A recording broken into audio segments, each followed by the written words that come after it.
القصة هذه يا جماعة حصلت تقريبا قبل 40 سنة، 40 إلى 35 سنة. رجل تاجر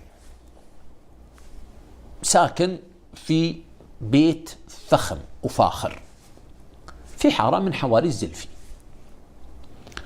وتعرفون يعني حوله وحواليه جيرانه، من ضمن جيرانه القريبين منه أسرة متواضعة، طبعهم المادي يعني بسيط. هذا الرجل عنده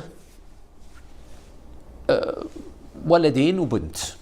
البنت اسمها لولوة. تعرفون أنتم في الحواري من أول العيال والبنات يلعبون مع بعضهم صغار، فكانت لولوة واخوانها الصغار يلعبون في الشارع مع عيال الجيران. فيه واحد من عيال الجيران اسمه أحمد.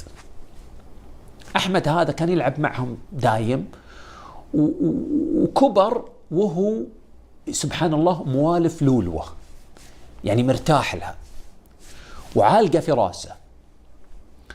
لما كبر أحمد هذا وتوظف، درس وتخرج وتوظف، طلب من أبوه إن أبوه يخطب له.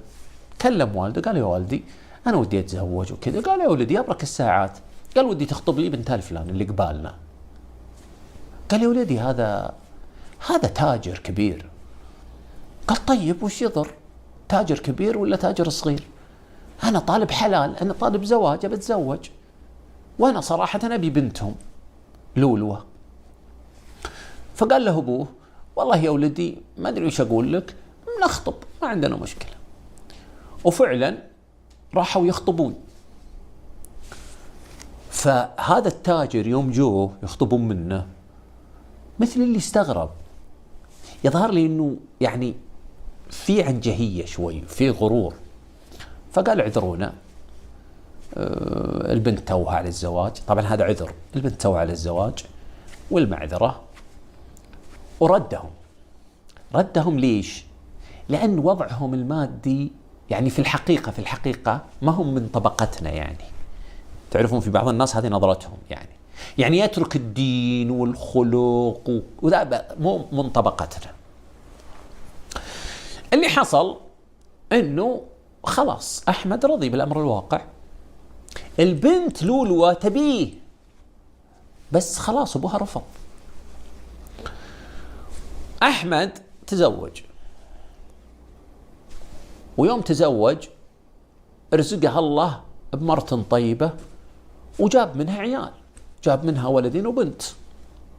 لولوة تزوجت، ويوم تزوجت ما جاها عيال.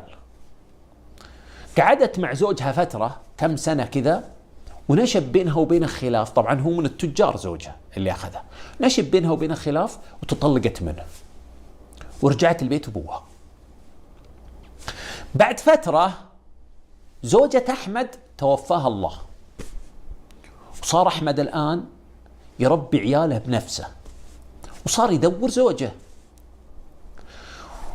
أثناء هذه الفترة والد لولوة التاجر توفاه الله، وقسمت التركة. أخوانها أخذوا وهي أخذت ورثها، كان ورثها مبلغ عالي جدا بالملايين.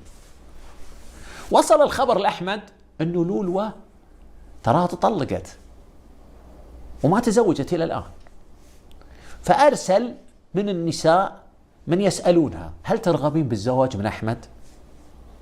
فقالت: أرغب، خلوه يتقدم. وفعلا تقدم وخطبها وتزوجها وأخذها وأخذ مالها رغما عن أبوها، غصبا عن أبوها. أخذها وأخذ مالها وجت عنده تربي عياله، ورزقها الله منها عيال. وعاش أحمد مع لولوة حياة من أفضل الحياة. اللي بقوله: رزقك بيجيك لو وقفوا قدامك الناس. يقولون في الأمثال: لو تسعى سعي الوحوش غير رزقك ما تحوش. اللي كاتبه لك رب العالمين بتاخذه لو يوقف قدامك طوابير من الناس. فدائما خلك واثق ان رزقك مكتوب، وانك ما راح تستكمل اجلك حتى تستكمل رزقك. السلام عليكم ورحمة الله وبركاته.